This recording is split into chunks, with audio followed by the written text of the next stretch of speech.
All right, we're live. How's it going? How are you, man? Good. When was the last time we talked? Was it the actual earnings report or did we talk after? Uh, I think it was the earnings call. Yeah. Yeah. So this is really like Hims bi-weekly. Yeah. It looks like. um, which is interesting because for this particular stock, the moves are so aggressive that it's just so much going on every single day, let alone every couple of weeks. Um, Yeah, we could talk about it every day. yeah, we have a lot, I Always think, like, to talk about today.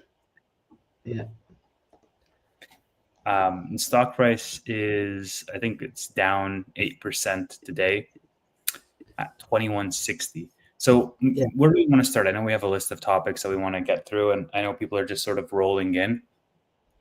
We were trading above $30. I think, when was it? Late last week or Monday? Was it Monday? Um, I'm not sure. Let me check. It was last week, exactly like 1 week ago, like 1 week on ago. Wednesday. Yeah. So yeah, so last Wednesday ish, and we saw a massive decline on some news, and now we're slowly making our way back up there. But yeah, like maybe we started at earnings, that we covered. I know we talked about the results, but since that time, there's been news that has come out, and the stock didn't really react to earnings, but it reacted after the fact, and it started rallying after the fact, and it went as high as $30 before crashing back down. Yeah. I'm not sure if it was Trump or just the market Yeah, like catching up, but it was really interesting because after earnings, like no real reaction. I mean, in the pre-market, it went really like up like 10% at some point, I guess. But then right. as soon as the market opens, it got up, it got out, got down like to the same level it was in the day before. So it's the price action is really interesting with him. I've never seen something like this. Like every day, whether like 5% up or 10% down or 15% up or Yeah, really. yeah. I saw Chris had posted this, and I'll just sort of throw it up here on screen because I think it's fairly relevant on hymns. So let me share this. I'm only on one screen today, but Welcome to my life. Chris posted this about him saying, hey, here's the last 8 trading days: plus 19, minus 4, plus 3.4, minus 25, minus 3, plus 8, plus 12, minus 5.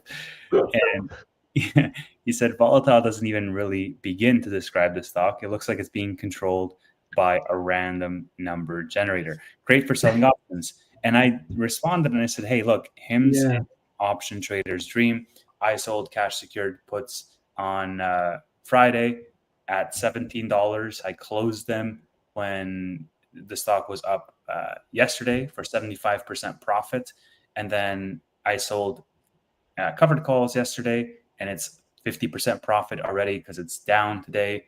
And since it's down today with the money that I freed up, I sold cash secured puts again today for this Friday at $20 a share. And so if you're on the buy side of options, which I have been for HIMS as well, because if you remember, I think I even talked about it on this podcast.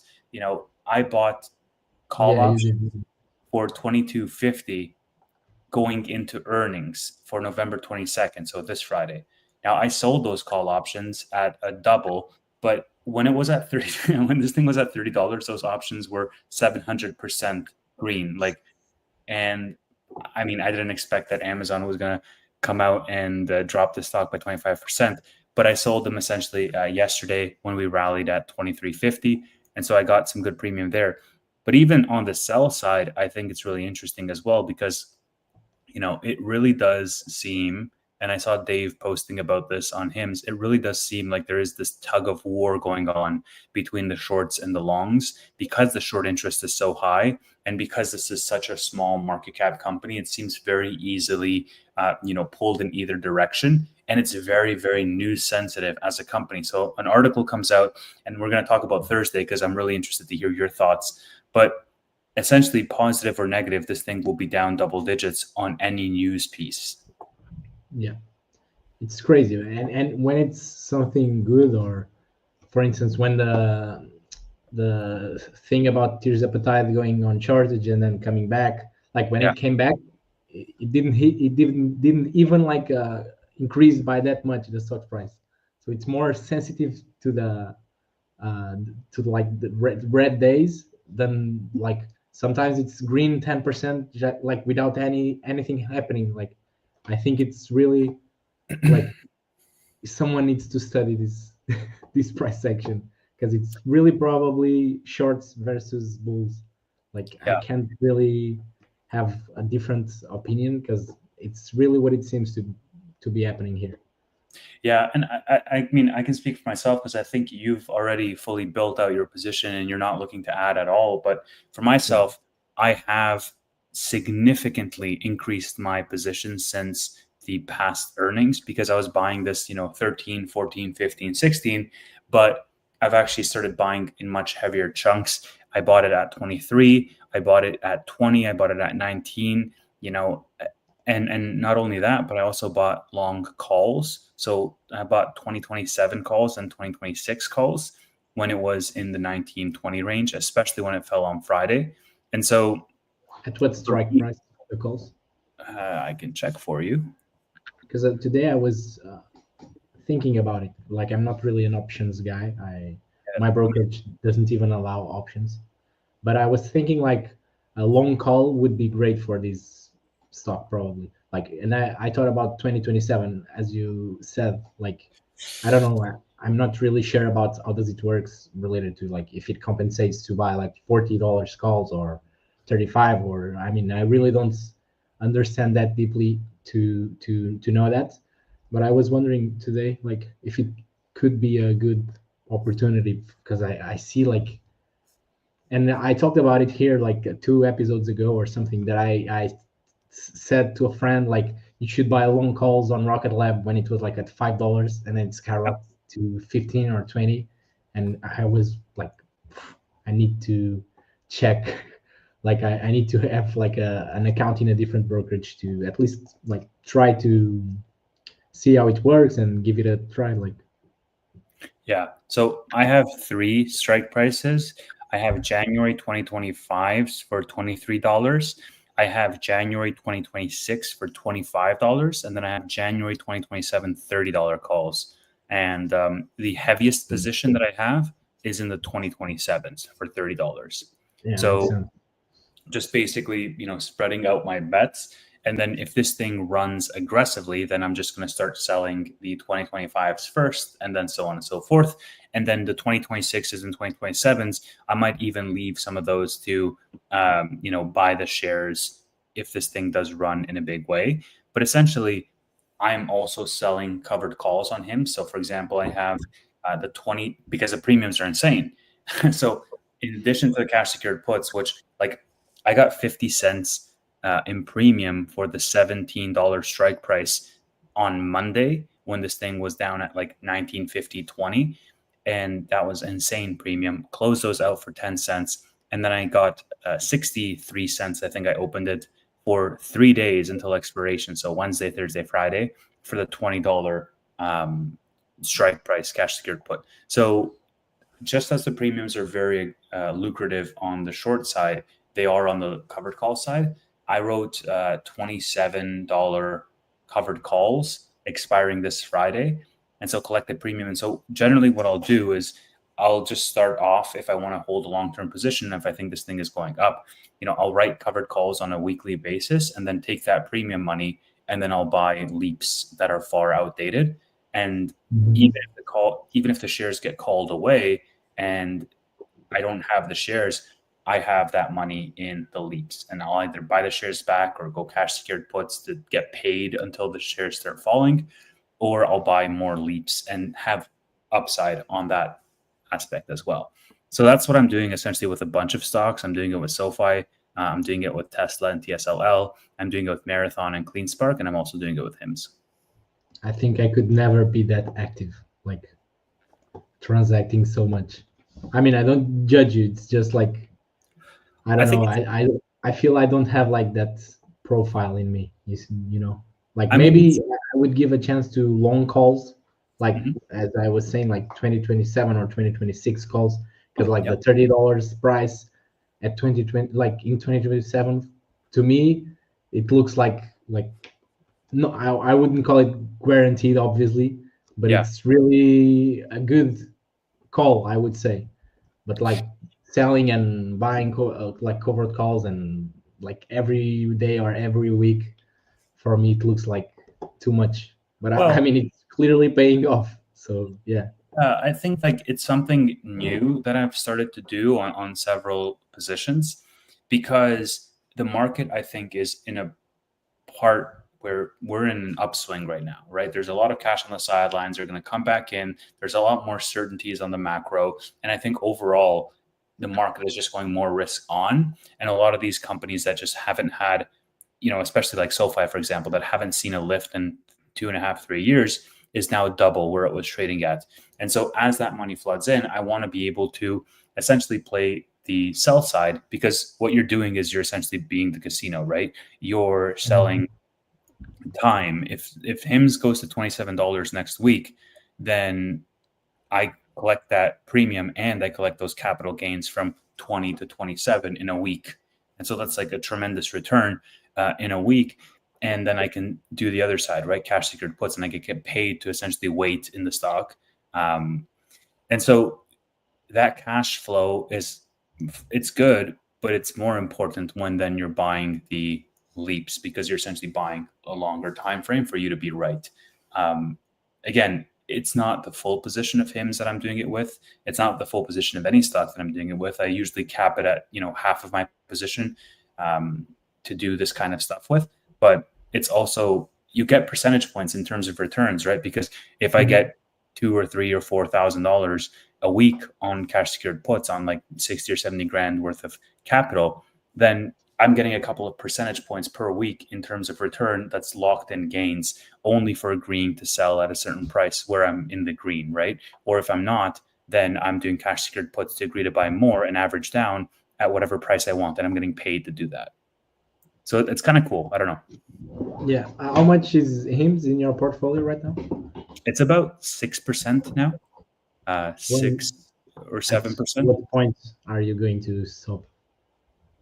It's a good question. I think I'm good for right now. Like in it's a pretty volatile stock. In the immediate short term, yeah. Most of your portfolio is pretty volatile. Yeah, but I mean, yes and no. It's just stuff that I know. Not like HIMS. I mean, yeah, not like HIMS at all. But I think that I am open to making it as much as a 10% position in my portfolio. But again, you get into some like it depends on the price action as well. So. Exactly. Like if this thing were to fall, if it like crashes to the $15 range, like for no reason, I imagine you buy more. But if it like rips to $40, I can also imagine that you're not buying as much as you would. So it's always dependent on that. But I mean, if it rips to $40, it will probably be like 10% of your portfolio now. So either way, it's going to increase. I think one of the things that and yes, we will talk, because I really want to talk about this topic, so we'll get to that. But I think one of the things for me in the last bull run in 2020, 2021 is that I didn't really take any gains, and so it looked really good on paper. But then you went through a downturn, and all of a sudden, all the paper gains that you had just disappeared. And so this time around, after hitting certain points, I do want to take some money off the table and either reallocate it, or, I think through this options running a wheel, essentially, I can still lock in some money for the positions that I already hold and I'm going to hold for a long time, So it's just working out in that sense, especially for him, is because the premiums are just insanely good. Yeah, I can imagine.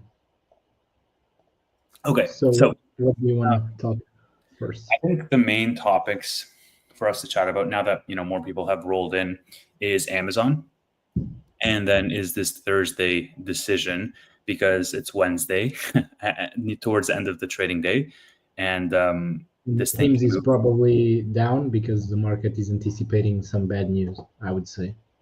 I mean, bad news I wouldn't say for that. you. I would say that it's down because it was up 12% yesterday, and also because the whole market, I think, is kind of flat to down because of Nvidia earnings after the bell. Ah, yeah, true. But I'm not sure, but yeah. I mean, tomorrow it will be double digits, one way or the other. Maybe let's talk about that, first, because I think that's the main headline is what's happening tomorrow, Manuel. Maybe you can sort of get us started. So, a few weeks, maybe months ago, I think it was the like, yeah, FDA took out tirzepatide, which is the GLP-1 that Eli Lilly makes. They took it out from the shortage list, and HIMS fell apart like 10 or 15% yeah. because supposedly once the drug comes out of the shortage list, compounders can only sell it up to 60 days after that. But then a group of compounders basically sued the FDA because the FDA made that decision just based on what Eli Lilly was saying, and like they didn't ask like the other companies how the demand was going and everything else. And essentially, like Andrew Dunham from him said, and other compounders, they're saying that there's still too much demand for the supply, and that's still on shortage, and that will remain for a long time. So the FDA essentially started to review the situation, and now tomorrow they'll come up with the decision if if it like really takes out tirzepatide from the shortage list, or if it remains there for a bit more time. I was also seeing this, I was seeing people on X who were saying that apparently Eli Lilly was stockpiling inventory. And by stockpiling inventory, it was making it appear as though the demand was not as strong, Yeah. which They then pushes they them to take. essentially like they missed all the estimates in the last quarter in the last quarterly report. They missed every estimate about GLP-1s by like in total the three versions of the drug they sell. In total, it was like almost $1 billion in miss. Like, and they said, "Oh, it's not a demand, it's not a supply problem. We're just holding on the demands." And then they essentially in the earnings call they said that they are like trying to help Novo Nordisk like to stabilize demand and like supply and like essentially to screw like compounders. Like they just don't want both Ozempic, semaglutide, and tirzepatide to be on shortage lists. So they're kind of coordinating I mean I don't know, maybe the advertisement, like they're probably holding back down on that, or maybe other type of things, but I don't really think that the demand is stopping. HIMS has released a bunch of data about that. I just think that they're trying to make it look that the supply is stabilizing, but it's not stabilizing. I mean, they're investing on that, and it will probably stabilize in 2025. I don't know, but I really think that they're trying to seem that the supply chain is like becoming like healthy again, but it's not. And that's why I really don't know what the FDA will decide tomorrow. Well, so I think two things, right? Number one is knowing that that's the situation. If Eli Lilly is essentially stockpiling to artificially make it seem as though demand is not as strong as it is, can't they get in trouble with the FDA for doing that? And then number two is, doesn't that really just push us in the direction that this is going to be a positive catalyst for HIMSS tomorrow to say, well, it's going to remain on shortage because, we can, the FDA can very easily see that, hey, Eli Lilly is stockpiling, and by talking to other compounders that the demand is strong, therefore it's going to remain in shortage, and that's going to be positive for Hims. Like, wouldn't those two things be true? I mean, I believe that they should still have tirzepatide on shortage because Mhm. according to everything that like Hims and other compounders said, it's still on shortage and like not by a tiny margin. Like there are thousands and thousands of patients that cannot access like in the whether in their states or whether in like in an X amount of kilometers or whatever. And even in Portugal and in European countries, like Ozempic is still not available. Like my mother received it like a few weeks ago, and she waited for 6 months to get it, and it was with a doctor prescription. It wasn't like just out of weight loss. It was something prescribed. So I don't feel that the supply chain has stabilized. But I mean, it's a game of interests. Like the FDA took it out just because Eli Lilly said like we're not on shortage. Then they got sued and they were okay. Maybe we'll review it. So maybe I don't know that if this was just like okay, we were going to review it, but they're not like doing shit and they're just going to say okay, we reviewed it and it's really on shortage and like Eli Lilly will be happy and they're going to fill their pockets and everything else, or if they're really like trying to assess the situation like properly, because in that case I feel that you're right and like that the decision will be positive for him. In my opinion, in the long term it doesn't really matter like if it Mhm. stays on shortage or not, but it will probably influence like next year's estimates and like the price targets revisions, like everything that really influences the stock's price. So it will definitely have a huge impact on the price action. But yes, I'm not really like I don't really know what to feel about this because I agree with everything you said, but in the other way, like in the other hand, I really think that maybe they'll like be on Eli Lilly's side. I'm not really sure about this, to be honest. So you think there's something like, I wouldn't say manipulation, but you think there's some favoritism? I mean, at least it's what I feel like from everything that's behind us.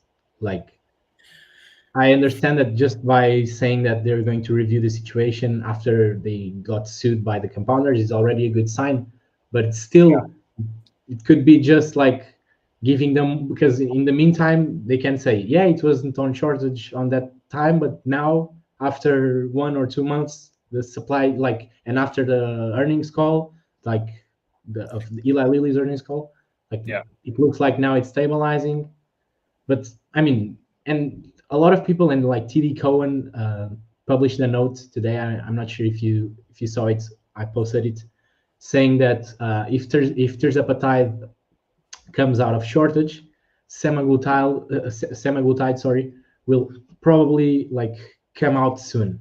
And Yeah. I'm not really sure if that's the case, to be honest, because Novo Nordisk has always said that they'll take a bit more time to stabilize supply against Eli Lilly, and probably because they probably supply. I'm not sure about this, so don't quote me on this, but they'll probably supply more in the European markets than Eli Lilly because it's a Danish company. So probably, so it will take a longer time for them to stabilize the supply in the US. But Yeah. still, I mean, I'm not sure because then, like a few weeks ago, they also took out some dosage the supply, sorry, of semaglutide from the shortage list. Someone published on X. So I mean, it's what I said. It looks like a game. This like every other week there's something new, and I'm really not sure about what to expect tomorrow. But it doesn't really affect my thesis, as I I said. mean, didn't, yeah, I think it's all short term stuff, anyways, because Yeah, over the long term, I think, Hims is not exclusively a GLP-1 company. They have yeah. different Not products. even the weight loss segment is like exclusive GLP-1. So Yeah. And and now liraglutide as well. didn't the same analyst raise the price target though? Like regardless of No, like they maintained they the maintain. target. I think they raised it like 2 weeks ago, and they reiterated today. Right.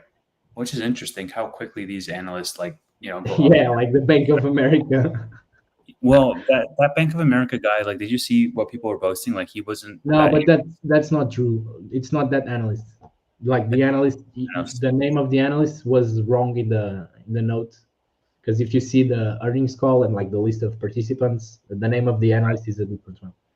But I Gotcha. mean, I understand why some people.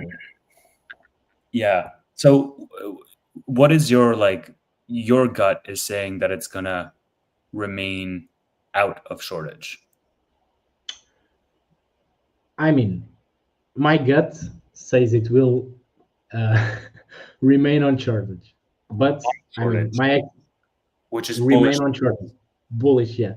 Yeah. Okay. But my expectations are like Right. I don't really cry if the other thing Yeah. happens. You've been hurt too much by the stock. You have Yeah, I mean, I don't care at this point. I don't care. I I got don't do anything for months. I'm not going to sell. I'm not going to buy. I'm just here like talking about it, like talking about what happens, explaining like, for instance, the threads and posts I make. It's really just to not really explain what's happening because sometimes it's just my point of view. So I mean, I'm not saying that I'm better than anyone, but it's Mhm. really for me to keep up with my thesis, like, and to have like I keep like the links, like I talked about this, like the link, like for me to then the stock is down 10%. At this point, I don't really care. But if I care about it, usually what I do is like I'm going to I go to like listen to the last earnings call, or like Mhm. read the thread I made about Amazon, or read like the thread I made about GLP-1s or something like that. Just Right. because if you have everything you need to know fresh in your mind, you just chill, man. This is really a roller coaster, but you need to know what you own. And I'm not saying that HIMS will be a success. I mean, I'm betting on that, but I'm not an advisor. But I mean, it's really the number one thing about my holdings and about my investing style is to know what I own, like know everything I can know about what I own. And obviously, there are always a lot of factors that we cannot control, or some information that we don't have access to. But I mean, we have a lot of information, at least, especially in IMS. Like everyone talks about HIMS. Like if something happens with HIMS, there's always someone like saying, "Oh, what's this?" Sometimes nothing happens, and but a lot of things happen at the same time without like sense or something. So it's with HIMS, it's not really an information problem. Which is interesting because I don't know if it's my algorithm or if it's just, popular, but I consistently see posts around hymns on X. Yeah, Um, I mean, it's the algorithm and it's the amount of accounts that just talk about HIMS. yeah. Well, I mean, I think it's a perfect, recipe, right? You have a company that's fundamentally Yeah, executing, you know, amazing results, high growth rate, low market cap, and you have a volatile, stock. Like, I think that's the perfect recipe for a lots of engagement on X. bro, my best days on X are when HIMS is falling. Like That's fair. literally, if you check my stats, like the peaks of impressions and everything, it's when HIMS falls like for 20%. Like the Amazon day was crazy Yeah. because everyone starts to panic and like, Yeah. oh, what's happening? Will I lose my money? Oh my God, Which is, Amazon will kill HIMS. which is And crazy, right? Because it's like, oh my gosh, it fell to $20. This is levels we haven't seen since last week. last week, yeah. It's like, Well, when it's going up, like everything is perfect. Then, oh my God, I'm losing all so my money. I think I personally am, more leaning into that camp of this is going to be positive news on Thursday for HIMS because there's a reason that compounders, sued the FDA. And I think that, like, okay, we can argue manipulation or favoritism or whatever. And I'm sure, especially in this industry, that's going to exist. But, if they do go and they say, hey, we reassess the situation and we're going to stand with our decision, like, I think the compounders are still going to be like, hey, you know, you didn't take us into account, or we have firsthand data here, and this is actually not the case. So I think I'm more in that camp that it is going to remain on shortage, and that's going to be bullish for HIMS. But we'll see what happens. I think either way, like it has the I'm really possibility of curious to see digits. the price action. Like if I was to gamble on this event, I wouldn't, bet it's going up. I wouldn't bet it's going down, but I would bet that it's going to be double-digit move tomorrow. Like Yeah, for sure. I'm betting the spread. I'm not betting that it's going to be, between 0 and 10%. It's going to be higher than 10%. Up or down, I don't know. But that's definitely, it's going to move on this news regardless. What is the news tomorrow coming out? What time? Do we know? Bro, I'm literally trying to figure that out now. Like I'm searching. I was right, like I was typing like Well, the I think news like when they took Tears Up a Tide out. I think the first news came out in Reuters, I guess. yeah. So I'm literally now trying I to think see that at was, what time it was. yeah, I think that was in the afternoon, if I remember correctly, because I don't think it was in the morning. Um, No, yeah, it was at like 2 p.m. almost. or something. No, it was actually morning in the US, but afternoon here in Europe. Got it. But I mean, it doesn't really need to be at the same time, to be honest. Yeah. So just Yeah, stay tuned, I guess, tomorrow for whenever the stock jumps up or down. yeah, You know that the news is yeah, exactly. You just need to set an alert, an alert for like when it moves 10%, like in 20 seconds or so. um, Maybe in pre-market, we already know. I mean, I don't know, man. It's gonna be an interesting day regardless. Like I'm still holding regardless, and I'm holding like cash secured puts and covered calls. Like I have a what do you call it? Upper and lower threshold on the stock. Like if it jumps to over 27, then I'm gonna have shares called away. If it jumps under $20, then I'm gonna be buying more by default, which is fine.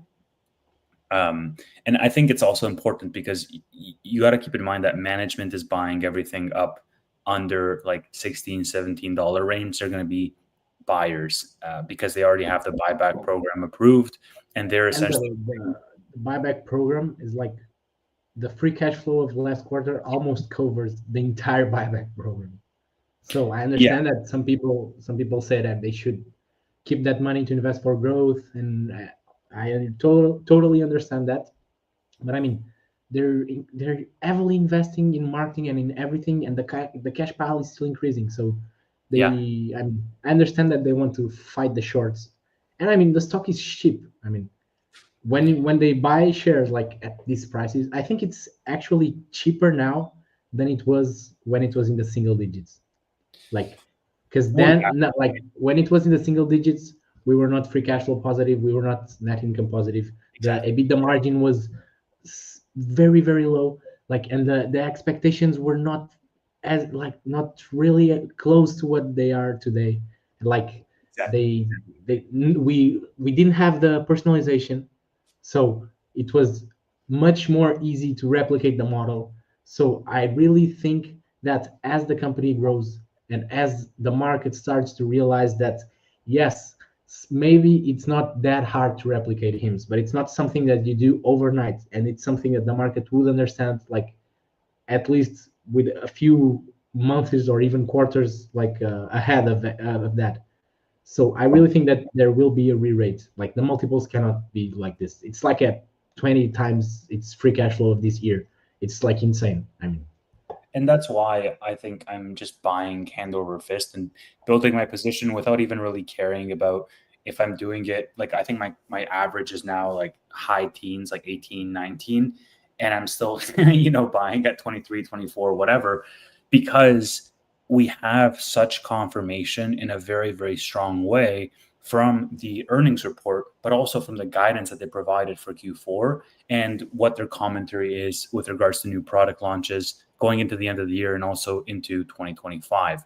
And so I think that a lot of the question marks from the fundamental underlying business perspective have now been answered. And it just clears up the road for me to buy more. Amazon, I mean, that was a concern when I first started investing in the company. So I'm not like, it's not anything new.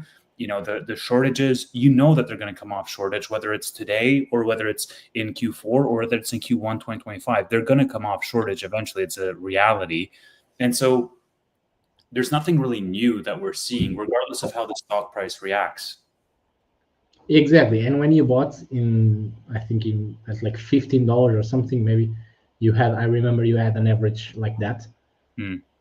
Like the free cash flow estimates for 2025 were $250 million. Mm-hmm. And they'll probably make like close to that this year. So you're not, by buying at 20 or 21 or $22, you're not really buying like more expensive than you were like at $15, because the Yeah, fundamentals are increasing at an insane rate. So exactly. some people look at the stock and, oh, it's like up almost 200% year to date. So Yeah, it's maybe that's why it's correcting. It like needed to correct and all that. But I mean, if the fundamentals are growing at the same or even faster rate, it doesn't need to correct. It will correct because it's the normal volatility of the stocks, and like there's no stock that only goes up. It's normal, but it's not because of the fundamentals that it's correcting, and it's not because it's up 200% year to date that it's correcting. It's just volatility, because the fundamentals are really increasing at an insane pace, and like I just don't care about the volatility in the short term, to be honest. and that's exactly it, right? Because the way that I see it, you have the sort of implied inherent value, intrinsic value of the company, which is dictated by the fundamentals, by the company news and what they're releasing on product development perspective. And all of that is perfect. Like you have this company growing 77%, they're guiding for 91% growth in the next quarter. Like it's insane growth relative to their value. I mean, they're like a $5-6 billion company, and they have these amazing metrics: profitable, no debt, management is buying back stock, putting essentially a floor on the company. And then on top of that, you have this other side, which is completely dictated by the macro. And then I think that for the macro, like the market is going to be going more risk on. I think the market is going to be looking at more small cap companies that are having the potential to have a long runway of growth ahead. And so when you put both of those things together, it's a no-brainer, for me to be buying this company hand over fist, because I think in my portfolio, like from a growth rate perspective, this is the fastest growing company that I own, right? I own SoFi, I own Tesla, I own a whole bunch of other companies, but this one is growing the fastest out of all of them. And yet it's one that has not run the same. And then people, are looking from the outside in and they're saying, well, why is Tevis buying this, at $20 or $22 when he was buying this at 13 and it's doubled since September, since he was first buying it? Well, because I think it's not only going to double again, it's going to go much higher than that, because I can actually see the writing on the wall for this company. Yeah, and like you said about the intrinsic value, I understand that. I mean, you can model wherever you want to put an intrinsic value of 20, of 25, 30, $40, even $50. But I think we don't need to build a DCF model to say that this stock is cheap, man. Yeah. I have a rule, which is like, if I need to build a DCF model to know if a company is undervalued, then it's because it's not that undervalued. And it's Yeah. like, for me, it has to be a no-brainer. And like, my price, like my average cost at HIMS is $10, Yeah. $10.07. It was at some point $8, and I bought higher because it was cheaper than it was in the, like when it was in the single digits. But I still think it's super cheap. That's why I'm not selling like any share. So let me push you on that, right? Because you said, just on this call, you said that today, when you consider their free cash flow and their growth rates and all, it's cheaper than what it was buying it in September, October. Why are you not averaging up continuously? Is it just like a risk management perspective on your portfolio, or what? Like, I know you're in like 3 stocks and that's your entire portfolio. Yeah. First, I have to be very honest. I have no cash to deploy. Like, I'm 100% cash, like for a long time, Yeah. since like the beginning of the year. I actually raised cash by borrowing from my brother, like to buy Rocket Lab in August, and it was actually a great decision. Yeah, it's an amazing But decision. yeah, even if I wanted to buy more, I couldn't. And also, because it's first I have like one or two companies that I would like to start a position, but I hadn't started because I have no cash. So if I have like when I have cash, I will probably deploy it somewhere else. And also because HIMS is already like, I mean now because it's falling 7%, it's 29% of my portfolio. Hmm. So I mean, it's already volatile just to own three stocks. When one of them it is HIMS, it's Jeez. even crazier. So I have a perfect average cost. I mean, this might be controversial because it probably is the one. Not probably. It is the one from the three stocks I own. It's the one with better numbers by Mhm. far, like margins, growth, everything. But it's also the riskier, in my opinion, like regulations, competition, everything. So I already own like 30% of my portfolio, and with a great average costs, I have no cash, so I have no reasons to buy more HIMS. I needed to trim something. I don't want to trim nor HIMS, nor Rocket Lab, nor iTide. I don't want to trim anything because the as soon as I stopped like trimming something to buy other stuff like trimming more and buying, like as soon as I stopped, my returns increased a lot. And I mean, probably it was because of the recent run up. I would probably have great returns if I kept doing that. But I just didn't have to like worry about anything. I'm just doing my analysis, like writing stuff, just Mhm. seeing the roller coaster happening. And I mean, I have a great stocks price in average costs in IMS, even if it's like it will probably at least in the short term continue growing and the bull thesis is like running up.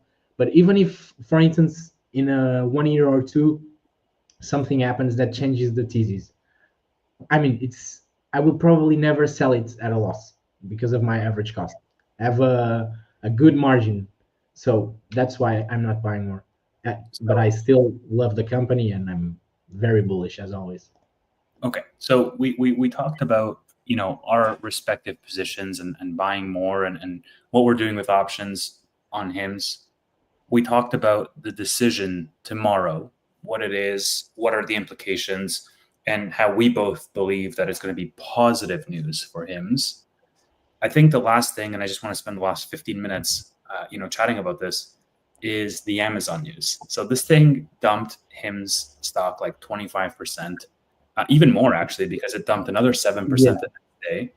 And so you have an over 30% drawdown over 2 days in HIM stock. Of course, it caught a lot of people by surprise. And I don't know why. the reason why is because, you don't want competition in your space, and you sure as hell don't want competition from Amazon. You have this company that has unlimited resources, very deep pockets, and they have a built-in fulfillment network. They have a built-in distribution, network, and they have a huge network of initial clients in, I think, what, like 190 million Prime members, something like that. So, Yeah, I and understand that. It's just threat, because like everyone should be expecting like this. It's not, I mean, I totally understand the risk and it's probably the largest risk or one of the largest risks with HIMS. But everyone should be expecting this. But I understand. I mean, it's about like GLP-1's the same, like everything is the same, but it's really lockable. Like I have to laugh when I see like Bank of America like downgrading the stock yeah, for a risk that everyone knew about. We talked about this like 2 weeks ago. Someone like asked in the chat, like, oh, what do you think about Amazon as a risk? Like before this, because it is a relevant risk. They said they're going to continue expanding the services. So I understand that they didn't have a subscription model yet, but it was the logical next step for them. I mean, yeah. it's Amazon. They love subscriptions, and I So, mean, but yeah, it's the you know, markets. I shared some thoughts, and I'm happy to, just share my thoughts on Amazon entering this space in this video. But I want to hear from you. Somebody's watching. We have over 100 people watching. Somebody's probably sitting on the fence, saying, "Oh, well, I really like the company. I like the fundamentals. I like growth. I think they have a moat, but I don't really understand. But I'm scared to invest because Amazon is getting into that space.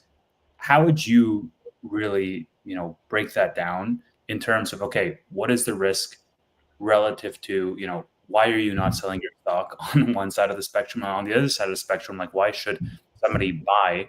Of course, none of this is financial advice, but what are the facts around Amazon entering that space, and where does your confidence come from? And I'm going to answer the same question after you. Okay, so first, this is kind of a, I will talk for a bit, but first, this is a huge market. I mean, everyone knows this is a huge market. IMS doesn't even need to continue to be like the leader to like yield very good returns, especially as we just talked about, considering its valuation and the multiples, the free cash flow multiples at which it is trading right now.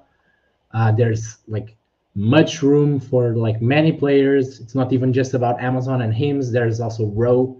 For instance, Row, it's a much similar brand to HIMS than Amazon. So probably uh, it's competition that most people don't even think about, but it's very relevant, just like Amazon. Then uh, the why I think this was an overreaction, because as I said, we all knew about this. Like Amazon said they're going to expand its services, but yeah, they simplified the pricing model. It's now available on a subscription and everything else.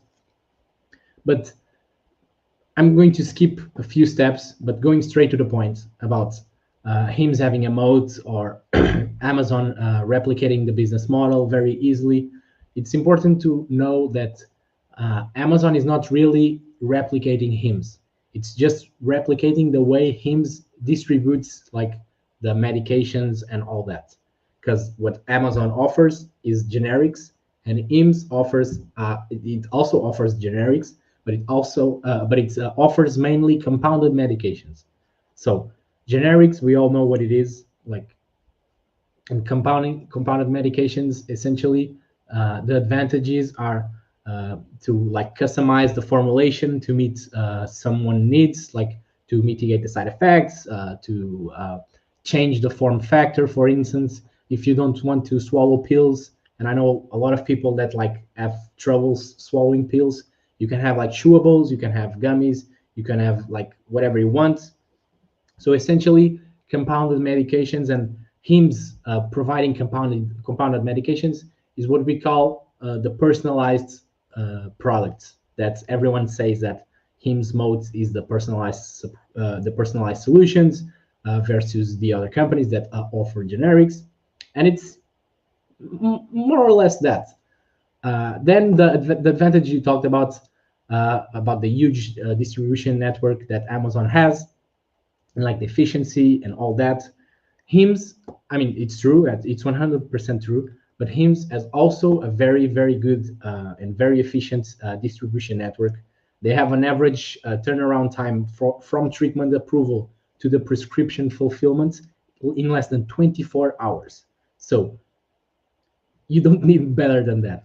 If probably Amazon just like provides the same, not even better, but even if they make it better, I mean, you don't really need better than that, I would say. And then most of the customers that HIMS has are like regular customers every month, so it's not really relevant for you to like receive the medication one day earlier or one day after, because you probably have time to still have your medication on time.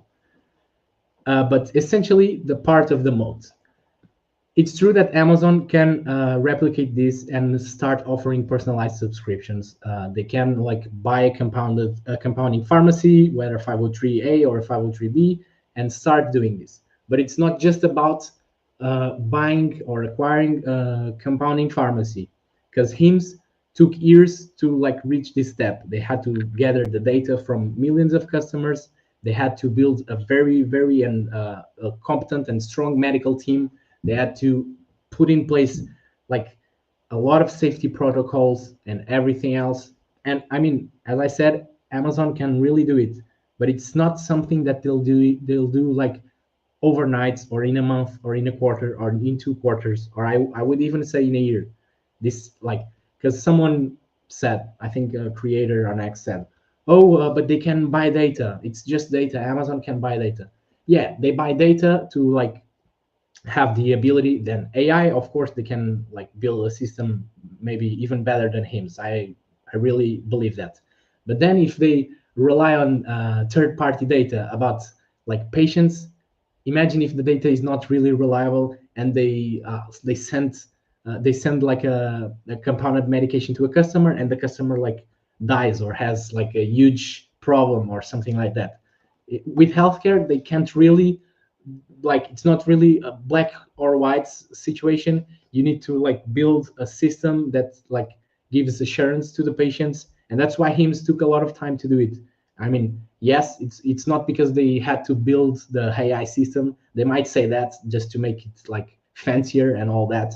But what I think was the problem here was not problem, but the key part of this was to gather the data and to have like because they have Andrew said that they have over 100 like personalized types of dosages for each patient based on the electronic medical records and all that.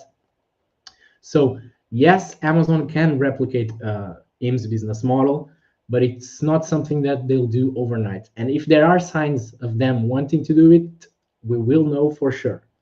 Then Amazon's business and website and app, it's not really that customer appealing like him. Like I can't really download the app because I'm not from the US, but I've seen people recording and showing it even on Reddit, and I went to the website, and it's really like they really have a customer centric approach, and this is something that Andrew always said like from the beginning. You know that I follow him for a while, and they always had this in mind. They could be profitable like for 4 or 5 years, even before coming to like the public markets. But they always wanted to like make the app better or invest in that.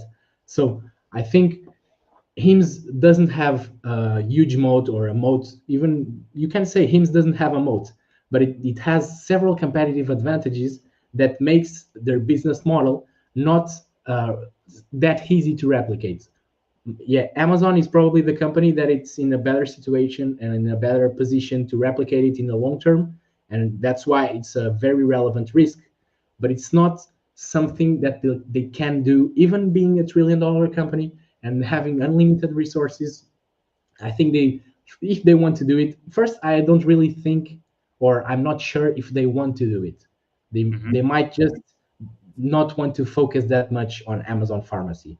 But if they want to do it, they will probably gather their own data from the customers. Like now, they're probably having a surge in the customers. I can imagine it's a really appealing offering. Like the prices are nice, and I mean I understand the value proposition.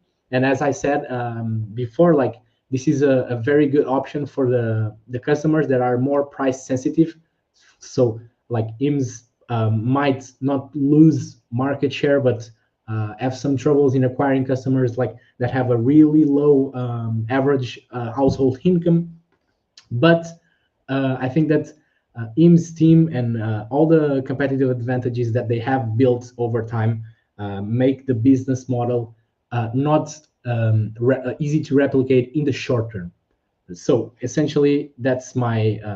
Then you also have other topics that I could talk about, like the stigma that we talked like 2 weeks ago, the stigma about receiving healthcare treatments from companies like Walmart and Amazon and all that versus a specific healthcare brand and all that. But essentially, the thing, in my opinion, about moat is that because if it was that easy, like any other company would like be doing it because everyone knows, not everyone, but everyone in the business sector, let's say, already knows about this model. Like, and Right.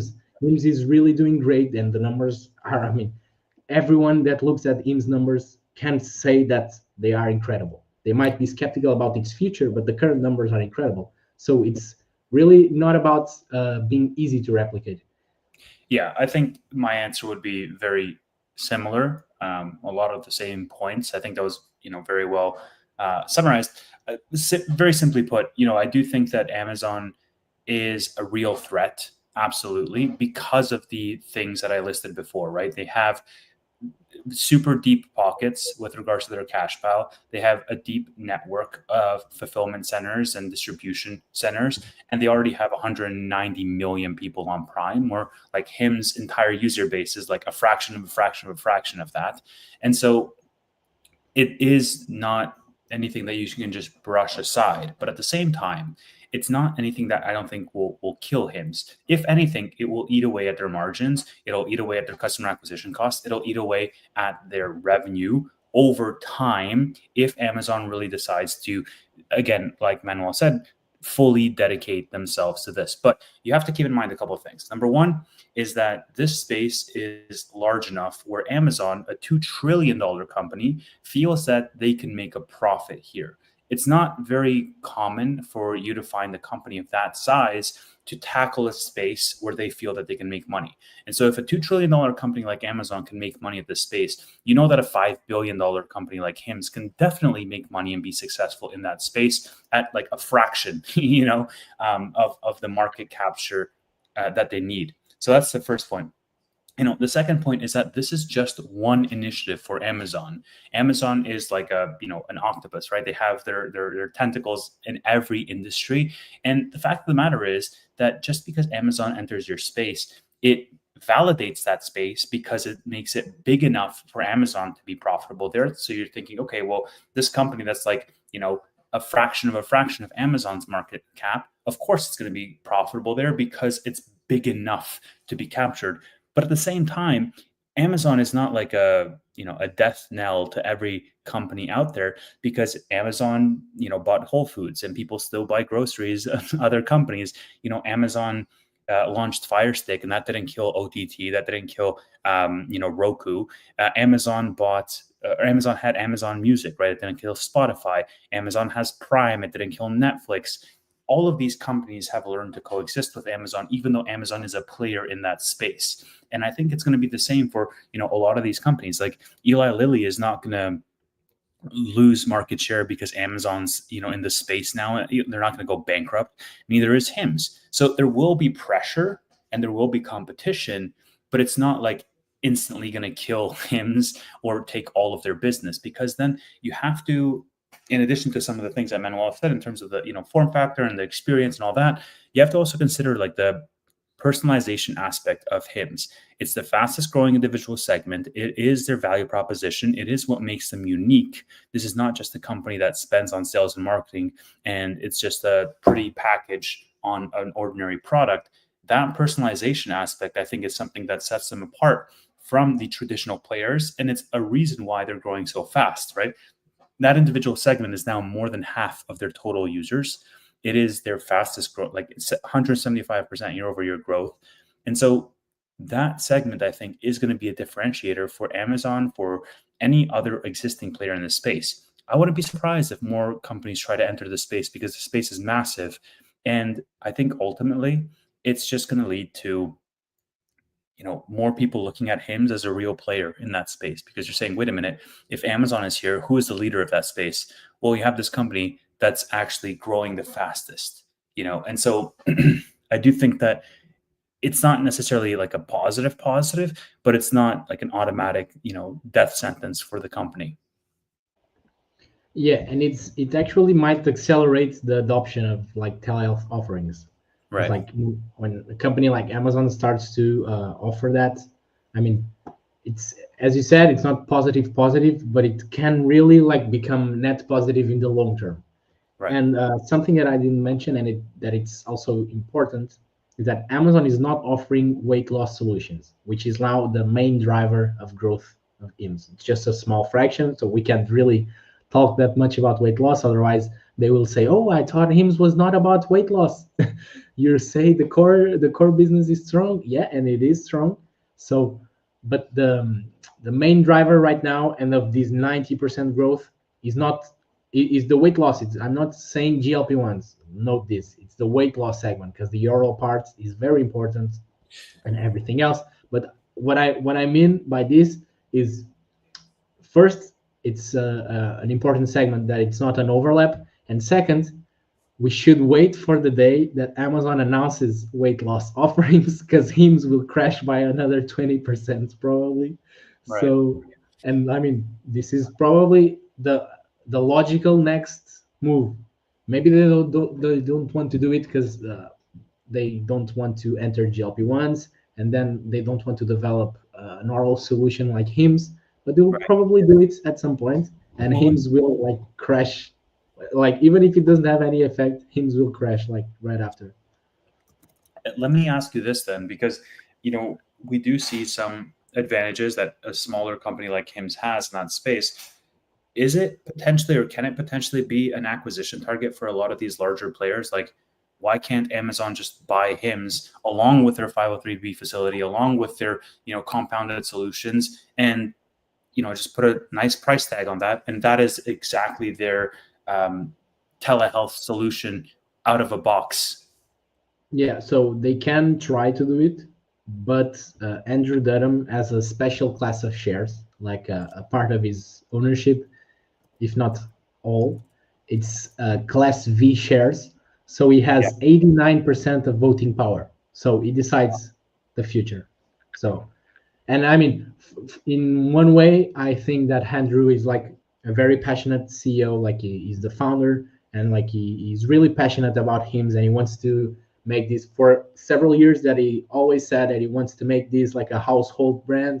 Like he wants to go to dozens of millions of customers, but he's also like I believe like starting to build a family. So Mm, we never know like the circumstances of life and like what's happening behind the scenes. So he might get like really excited about a huge offer. I mean, we can't judge him. So right. I'm really not sure about what I think Andrew would do because of these two situations. But I Hmm. mean, it's up to him because he literally decides he has 89% of voting power. Gotcha. So, yeah. But I'm Okay. not really sure if it would be like the right strategy for Amazon, to be honest. But I talked about this, like I remember, I think in 2021 or something. I was like, maybe one day Amazon will like try to acquire Hims because it's like it fits the style of Amazon in terms of business because of the Right. distribution network. It would be like a kind of a synergy, let's say. But now that like when I said that Hims was a much smaller business, it was Mhm. it was literally just a generics company at that time, just like Amazon is. So it was like more probable, or I would say like even Andrew like would want have like um, more willingness to sell the business because now like he can. I bet that he like dreams about the future of the business. He Right. probably thinks about like one day this company will be like 50 $100 billion. I'm not saying that it will. I'm saying that Andrew dreams about it, Right. but it has very high chances of being a larger cap company. It's a $5 billion company. His stake is like 9 or 10%, I guess. I think nine, around nine. So if he gets these to like let's say 20, 30, 40, $50 billion, it's a huge accomplishment, and it has the potential. It has like a huge runaway of had like can keep reinvesting in the business. The snowball effect is just starting. So I'm for the reasons I just explained, I'm not 100% sure that he would not sell the business because I Mhm. don't know about his personal life other than that he's starting to build a family. He has a child, and in the last interview he had a few months ago, he said that he's having another child. So we never know what's happening, Right. and it's up to him, as I said. But if Amazon or any other company buys him, it will be for an insane premium. I'm pretty sure, like at Well, least $10 billion or something. And that's absolutely. why that's Considering why the I'm not growth, sure Amazon wants to like deploy like $10 billion right away. Maybe they'll $10 try billion to. dollars. That money for Amazon is like nothing. It's like, Yeah, I understand, but still, I'm not but really sure. to your point, I mean, I think that's a good spot for us to end on. Um, we covered a lot of ground. We're going to see how it goes tomorrow with the FDA decision and where this company goes. I have a feeling that based on how Nvidia does tonight, the entire market as a whole is going to be either up or down tomorrow. Yeah, But probably. we will see where we end up. Okay, I'm ending the stream. Thanks so much, Manuel, and thank you everybody for watching. And join us next week, where we'll talk about HIMSS again.